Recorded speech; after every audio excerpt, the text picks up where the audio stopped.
We'll start with prayer.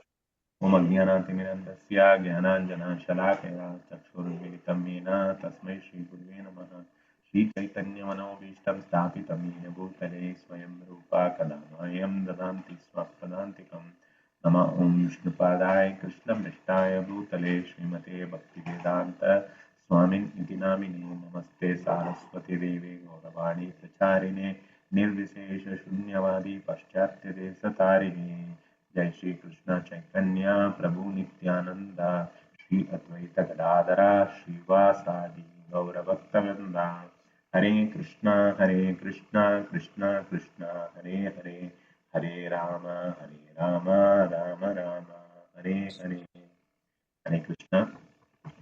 I once again welcome you all for this Japa talk. तो आज का title जपा talk में होगा the potency of महामंत्रा।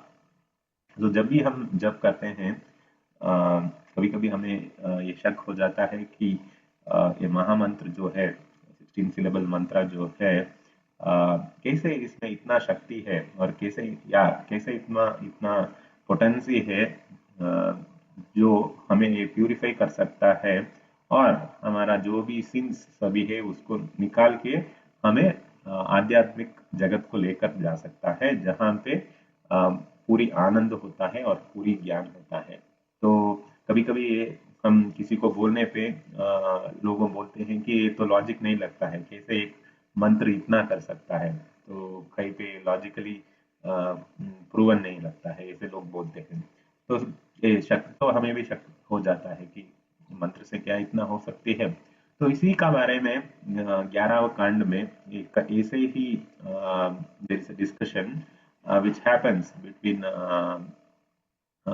Parasara Muni and Maitreya Muni, where there is a similar conversation which is written in the purport of Srimad Bhagavatam 11.3.37. And this conversation happens between Maitreya Muni and Parasara Muni.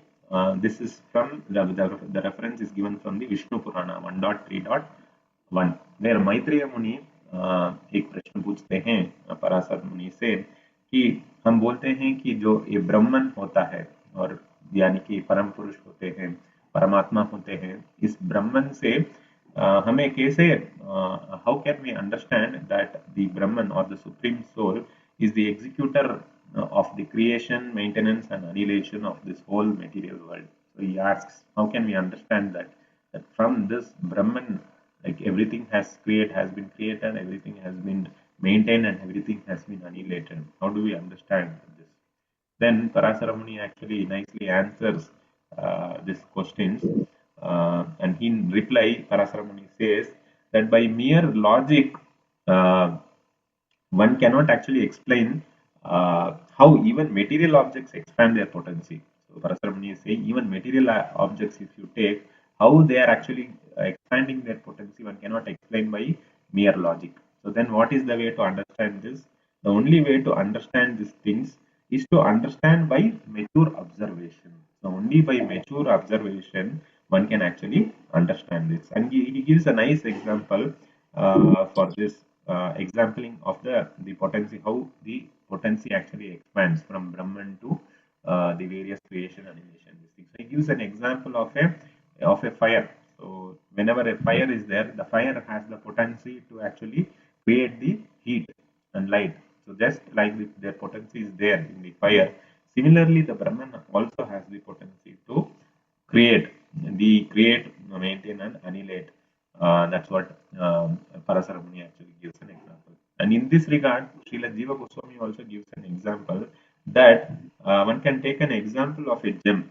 So one cannot tell the value or power of the gem just by our logical statements, or just by whenever you go to any shop, like the power or value of the gem one cannot express in terms of his statements. He can say various things, but you can understand the power of the gem only by wearing it and then observing the effect of the gem. So only when we observe what is the effect of the gem by wearing it, then we can understand the value of the gem. So similarly, we can understand the potency of the mantra by observing its power to achieve a particular effect. So whenever we are chanting, It doesn't happen like logically. We may say so many things, but if we chant regularly and we observe, uh, like how it has got the power to achieve a particular desire, a particular effect, such potency actually does not depend on any logic. The potency of the mantra doesn't depend on any logic. So when we observe uh, uh, by chanting the mantra regularly and we observe ourselves, what is the effect that it is actually creating on me, then we can see how the mantra is actually working on us, and then it is actually transforming us into a different kind of person. So then we can understand how this mantra can actually has the potency to actually transform us into a pure living entity, which we are already, and then it can actually take back us back to Godhead, where there is full of bliss and knowledge. So just by mature understanding only one can understand the potency of Hare Krishna mantra, not by any mere logical statements. That's the conclusion of the statement for today, based on the reference between the discussion between the Parasara Muni and Maitha Muni. Hare Krishna. Thank you for your patient listening. Hare Krishna.